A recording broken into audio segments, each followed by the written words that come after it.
Qual a diferença entre bens necessários e bens supérfluos? Eu sou Felipe Prado Macedo da Silva, doutor em economia. Essas são minhas dicas de economia. Vamos lá? Bem, antes de iniciarmos a diferenciação entre bens necessários e bens supérfluos, vamos colocar aqui alguns conceitos fundamentais e básicos da literatura econômica. Então veja, os bens econômicos, eles são aqueles bens que são escassos e que geralmente eles demandam algum trabalho humano. Portanto, é isso que faz com que um determinado bem tenha preço, tenha valor e logo ele seja um bem que você pode levar ao chamado mercado para ser comercializado. Portanto, se transforma em um bem econômico. E por que é importante colocar isso? Porque aqueles bens que são considerados também na literatura bens livres, e se usa muito, por exemplo, o exemplo do ar, são os bens que não podem ser trabalhados e os bens que são que não são escassos. Portanto, por exemplo, o ar, o oxigênio que a gente respira, ele não tem um limite, todo mundo respira e não falta para ninguém. Você não tem trabalho humano, porque ele é dado pela natureza, né, pelas próprias características do planeta Terra, e, consequentemente, ele não é um bem econômico, porque ele não é resultado nem fruto do trabalho humano, ele não tem escassez, que, portanto, gera aquela relação de que o bem escasso diante da demanda pode ter, portanto, ser precificado e, consequentemente, este não é um bem econômico, é um bem livre. E aí, existem vários tipos de bens. Nesta playlist de dicas de economia, nós já colocamos vários vídeos que podem diferenciar, que diferenciam o que são os bens de consumo dos bens de capital, o que são os bens duráveis dos bens não duráveis. E agora vamos tratar nesta apresentação qual é a diferença entre os bens necessários e os bens supérfluos. Existem, portanto, várias características de bens, várias classificações de bens e cada uma tem uma determinada aplicação. Nessa aqui, nós vamos ver qual é a diferença entre bens necessários e bens supérfluos, portanto, uma percepção que vai não só aglutinar as questões ligadas às necessidades fisiológicas do humano, mas também àquilo que está ligado às necessidades sociais, quando a gente tratar, portanto, dos bens necessários e dos bens supérfluos. Vamos então agora ver o primeiro tipo, que são os bens necessários, e ver quais são as características deles. Então, o que são os bens necessários? Veja, os bens necessários, então, são aqueles que são importantes, né, ou necessários, como o próprio nome diz, para a sobrevivência humana, claro que dentro de alguns padrões sociais atualmente estabelecidos. Então, é muito importante colocar aqui mais abaixo o fato de que, é claro que a percepção do que é um bem necessário pode variar de acordo com o tempo, com a época, com o país. Então, não há uma rigidez conceitual. Mas na economia, você pode ter políticas públicas que vão estabelecer quais são os bens necessários, digamos, para a dignidade daquela população. E esses padrões, eles podem mudar de acordo com o tempo. Mas o mais importante é sempre estabelecer que são, portanto, bens que são indispensáveis para os humanos, ou melhor, que se privados, produzem ou constrangimento fisiológico ou constrangimento social. E aí os exemplos deixam isso de maneira mais clara, como conceitualmente a gente pode observar isso, e que, claro, essa é uma percepção e uma classificação dos bens econômicos subjetivo, como todos são. A gente viu lá, por exemplo, quando você tem o que é um bem de consumo e um bem de capital, então um carro para uma pessoa é um bem de consumo, para uma empresa é um bem de capital. Então, o que acontece? Aqui, na diferenciação dos bens necessários dos bens supérfluos, ou no estabelecimento do que são os bens necessários, também você tem essa ideia de que você precisa contextualizar a época, o país, enfim, as próprias políticas públicas para dizer o que é necessário. Mas veja, necessário, portanto, vai ser aquilo que não produz constrangimento, ou seja, se a pessoa, se o indivíduo, se o João ou a Maria for privado desse bem, não vai ter constrangimento fisiológico ou social. E aí vamos aos exemplos. Por exemplo, a alimentação, os alimentos, são um bem necessário para a sobrevivência fisiológica básica de uma pessoa. Então, estabelecer, por exemplo, o alimento como um bem necessário, perfeito. Portanto, necessário do ponto de vista da sobrevivência humana, física. Mas, por exemplo, a gente sabe que as roupas, né, o vestuário, um sapato, um chinelo, uma roupa qualquer, uma blusa, ou uma saia, ou um vestido para uma mulher, também são bens necessários. Mas veja, a gente sabe que a gente pode viver sem roupa.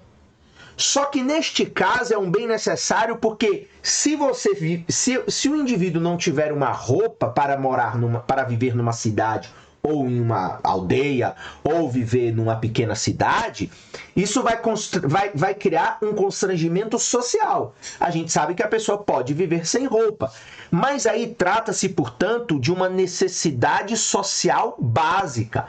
Então, o vestuário, portanto, é um bem necessário, porque a ausência dele ou a falta dele pode gerar um constrangimento social aos indivíduos, ao humano. Então, portanto, torna-se um bem necessário. Então, nós temos aqueles bens que são necessários do ponto de vista fisiológico, da sobrevivência física humana. Aí, por exemplo, nós acrescentamos aqui a água, é outro. Nós temos a moradia, que pode ser tanto fisiológico como social. Então, num lugar frio, se a pessoa não tiver uma moradia que, portanto, é um bem necessário, ela morre de frio. Então, ela morre fisicamente. Mas em outros lugares, a ausência de uma casa pode gerar um enorme constrangimento social. Portanto, torna-se também um bem necessário.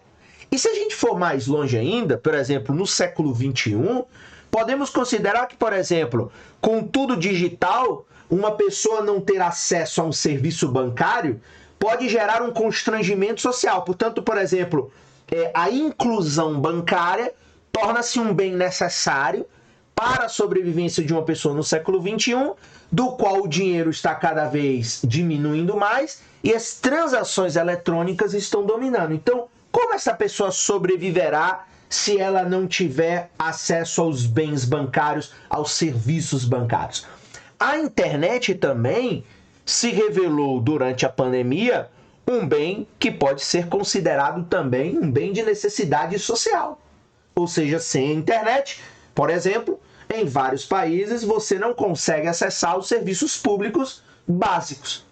Então, você tem os bens necessários para nossa sobrevivência física, o que nós estamos chamando aqui de bens necessários fisiológicos, ou bens que atendem às necessidades fisiológicas básicas, e aqueles bens necessários sociais que atendem às necessidades sociais básicas e que, portanto, não produzem constrangimento ao indivíduo para viver em sociedade.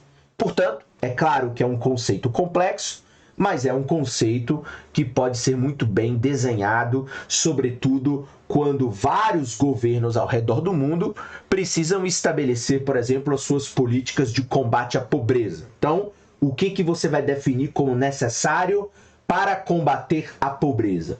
E aí, esses conceitos são importantes, são indispensáveis também para que se estabeleça algum nível de racionalidade no funcionamento das economias e no funcionamento do Estado e da sociedade, ok? Agora vamos ver o que são os bens supérfluos. Já os bens supérfluos são, portanto, como o próprio nome diz, se você buscar o significado no dicionário verá, supérfluos, né? Enfim, que não são necessários à sobrevivência humana e que normalmente, neste caso, são utilizados para um outro atributo social. Então, os bens supérfluos, eles têm também uma aplicação social, um uso visando o social, na busca do prazer, do prestígio, do status, da autoridade e assim por diante. E geralmente são aqueles bens, e aí se a gente for adicionar um pouco mais de teoria e buscar a pirâmide de Maslow, veremos, portanto, que são bens em que geralmente o ideal é de que eles são comprados após as nossas necessidades básicas mínimas serem atendidas. E claro, podem variar também conforme o tempo, porque aí eles têm uma atribuição social, enfim, relevante. Por exemplo, talvez no século XIX, um bem supérfluo era ter uma carroça, né, com um banco acolchoado. Hoje, o supérfluo é um carro de luxo, uma roupa de marca, um equipamento esportivo, um aparelho eletrônico sofisticado, móveis sofisticados. Por exemplo, atividades de lazer e turismo são aqueles bens que a gente continua vivendo bem se a gente não tiver. Porque se eu como, tenho uma boa moradia, tenho um ou outro bem simples que atende às minhas necessidades sociais básicas, como roupa e etc., eu consigo viver sem um bem supérfluo. Então, um bem supérfluo é aquele bem que te dá um outro nível de prazer, te dá um outro prestígio, um outro status, uma outra autoridade. Muitas vezes, em alguma literatura, principalmente literatura ligada a consumo, você vai ver que os bens supérfluos muitas vezes estão ligados a, por exemplo, bens de luxo, que são de fato supérfluos. Porque uma pessoa só vai ter se ela for muito rica, porque aí ela já atendeu as necessidades básicas mínimas. E até mesmo algumas necessidades fisiológicas, por exemplo, comer uma barra de chocolate, não é necessariamente um alimento necessário. Mas quando você já atendeu o seu alimento necessário, comeu a comida saudável, a fruta, a verdura, atendeu minimamente os níveis de cereais necessários, né, de proteína, etc., você vai comer depois um alimento que poderemos também classificar como supérfluo. Portanto, são aqueles que não estão ligados à sobrevivência humana. E aí, também frisando o que já foi posto, eles também podem variar com o tempo, assim como eu brinquei com o fato de que talvez um bem supérfluo no século XIX era ter uma carroça com uma cadeira com um banco acolchoado.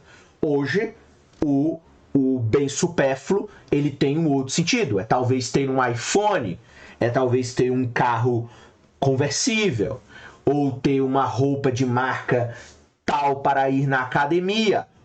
Então, veja que os bens supérfluos eles existem. Veja, eles são importantes para o funcionamento da economia, eles fazem parte do funcionamento da economia, mas neste nível de classificação entre necessários e supérfluos, eles são bens que são considerados, digamos assim, bens que, para políticas públicas, por exemplo, de combate à pobreza, eles não são importantes. Mas no funcionamento da geração de emprego e renda, por exemplo, a quantidade de bens supérfluos que um shopping vende são grandes, mas essa venda desses bens supérfluos também são importantes porque geram emprego, geram trabalho, geram riqueza ao país e assim sucessivamente. Aqui, veja, é só por uma questão de classificação. Então essa é a diferença. Os bens necessários são aqueles necessários à sobrevivência da vida humana ou que não geram constrangimento fisiológico e social. E os bens supérfluos são aqueles que não são necessários à sobrevivência, possuem um uso social muito grande, porque estão atribuídos a prazer, prestígio, status, autoridade e assim por diante.